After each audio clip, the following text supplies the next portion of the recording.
টেলিভিশনে চাকরি করা অবস্থায় 13 সালের 5ই মে সেটা বন্ধ হয়ে যায়। তো আজকে 2026-এর মে আমি কিন্তু অফিসিয়ালি 13 বছর যাবৎ বেকার। ওইটাই আমার শেষ জব, এবং এরপরে সার্ভাইভ করার জন্য আমি লেখালেখিতে আসছি। আমি শখে আসিনি। 13, 14, 15, 16 যখন আমি 13 সালে চাকরিটা হারালাম, এরপরে মিনিমাম 5 বছর আমাকে কিন্তু কেউ বলে নাই যে তোমার সিভিটা দিও। চাকরি তো অনেক পরের আলাপ, সিভিটা দিও কেউ বলে নাই। সমাজের উচ্চপদস্থ মন্ত্রীর ছেলে ছিলেন, ঠিক বিপরীতে আবার যুদ্ধ অপরাধী হিসেবে পুরো রাষ্ট্র ব্যবস্থার বিপরীত অবস্থান আপনাদের অবস্থানটা ছিল। সমাজ, আত্মীয় বা বন্ধুবান্ধবের কোনো চরিত্র পাল্টায় যাওয়ার কোনো ইস্যু দেখছেন কিনা? আচ্ছা, এই প্রশ্নটার উত্তর যদি আমি বলি, এখানে আমাকে এভাবে আমি আগে বলি যে আমি কিন্তু এই পরিবারগুলোর মধ্যে একটা এক্সেপশন। এই কারণে আমি কিন্তু দেশে ছিলাম। এই যে যত কাহিনী বলে এবং বাইরে গেছে বা যেই করেছে, আমি কিন্তু দেশে ছিলাম। আমি শুধু যখন আমাদের আরমান এবং আজমি ভাই গুম হন, তখন আমাদের বর্তমান আমিরে জামাত হচ্ছে তখন অ্যাক্টিং সেক্রেটারি জেনারেল। উনি যখন আমাকে ফোন দিয়ে বললেন যে তোমার ব্যাপারে নেগেটিভ ইনফরমেশন আসতেছে, তুমি ওই সময় শুধু আমি বোধহয় 6 মাসের মতো একটু, এর বাইরে পুরোটা সময় আমি দেশে ছিলাম। ফলে আপনি এই জায়গাগুলো খুব কঠোরভাবে আমি ফেস করেছি। আমার অভিজ্ঞতা হলো, আমার সবচেয়ে কঠিন সময় হলো যখন গণজাগরণ মঞ্চ চলে। কারণ আমি উত্তরা আমার বাসা, আমি পল্টনে আসি, তো প্রায় 2.5 মাস তো এটা চললো।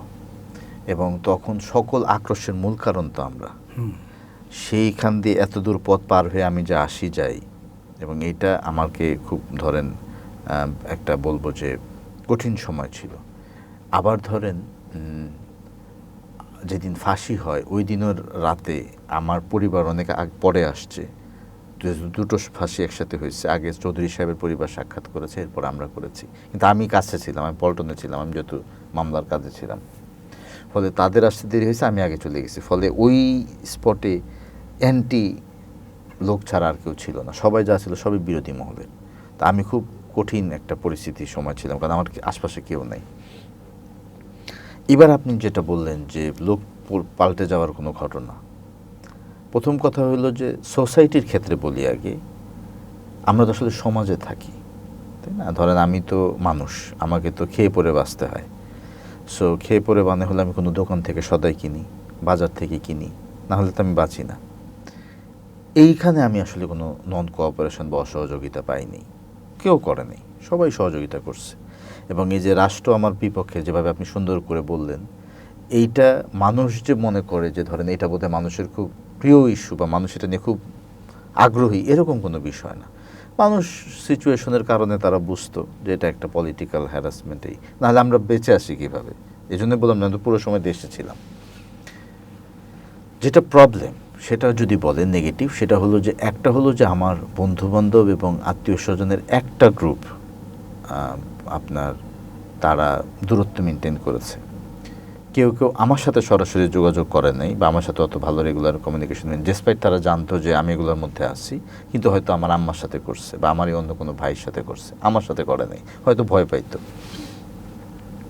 এটা গেল 2। 3 নম্বর হচ্ছে আমার ব্যক্তিগত সাফারিংয়ের কথাগুলো আমি বলতে চাই না, কিন্তু আমি তো ধরেন একটা টেলিভিশনে চাকরি করতাম। সো টেলিভিশনে চাকরি করা অবস্থায় 13 সালের 5ই মে সেটা বন্ধ হয়ে যায়। তো আজকে 2026-এর মে আমি কিন্তু অফিসিয়ালি 13 বছর যাবৎ বেকার। আমি এরপরে আর কোনো জবে ঢুকি নেই। ওইটা শেষ জব ছিল? ওইটাই আমার শেষ জব, এবং এরপরে সার্ভাইভ করার জন্য আমি লেখালেখিতে আসছি, আমি শখে আসিনি। এবং আমার এই যে জায়গাটা আমাকে সোফার মানে বিশেষ করে এখন তো পরিস্থিতি ডিফারেন্ট, আমি আপনাকে বলতেছি যে ধরেন 13, 14, 15, 16 যখন আমি 13 সালে চাকরিটা হারালাম, এরপরে মিনিমাম 5 বছর আমাকে কিন্তু কেউ বলে নাই যে তোমার সিভিটা দিও। চাকরি তো অনেক পরের আলাপ, সিভিটা দিও কেউ বলে নাই।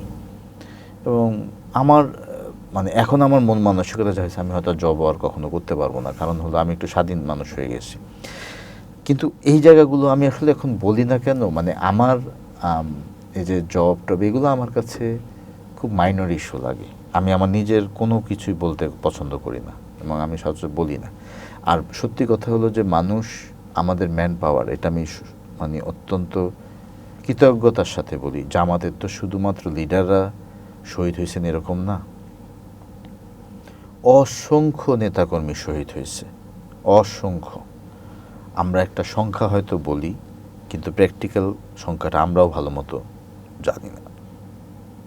অসংখ্য মানুষের অঙ্গহানি হয়েছে, অসংখ্য মানুষের চাকরি চলে গেছে, অসংখ্য মানুষের বাড়িঘর ধ্বংস হয়ে গেছে, অসংখ্য মানুষের বাড়িঘর বুলডোজার দিয়ে ধসিয়ে দেওয়া হয়েছে।